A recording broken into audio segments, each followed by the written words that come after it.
এক গ্রামে বাস করত জিসান নামে এক গরিব কৃষক। তার পরিবারে ছিল স্ত্রী জিসা আর 2 সন্তান।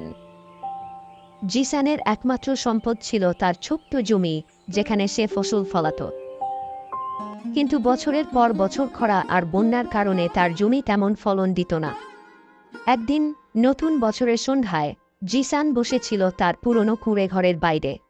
গ্রামের মানুষজন নতুন বছরের উৎসবে মেতেছিল, কিন্তু জিসানের মনে ছিল শুধু চিন্তা, এই বছর কিভাবে চলবে।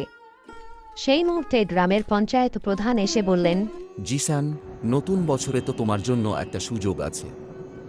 সরকার কৃষকদের জন্য নতুন প্রকল্প শুরু করেছে।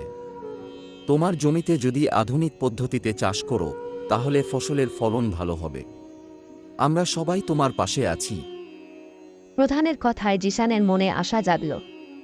সে সিদ্ধান্ত নিল, এই নতুন বছর তার জন্য নতুন শুরুর হবে। পরের দিন থেকে জিসান নিজের জমিতে কাজ শুরু করল। প্রধান এবং অন্য কৃষকরা তাকে সাহায্য করল নতুন পদ্ধতিতে চাষ করতে।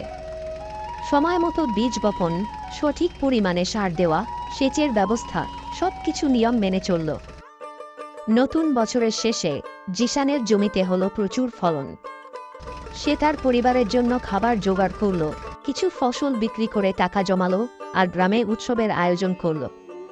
তখন সে তার স্ত্রী আর সন্তানদের বলল, এই নতুন বছর আমাকে শিখিয়েছে যে আশা হারালে চলবে না। পরিশ্রম আর সঠিক দিশা থাকলে জীবন বদলে যায়। সেই দিন সবাই একসাথে মিলে বলল,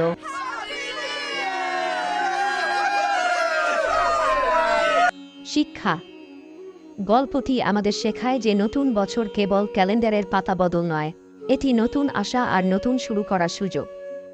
জীবনের চ্যালেঞ্জ যত কঠিনই হোক, বিশ্বাস, পরিশ্রম এবং সঠিক সহায়তায় সবকিছু সম্ভব।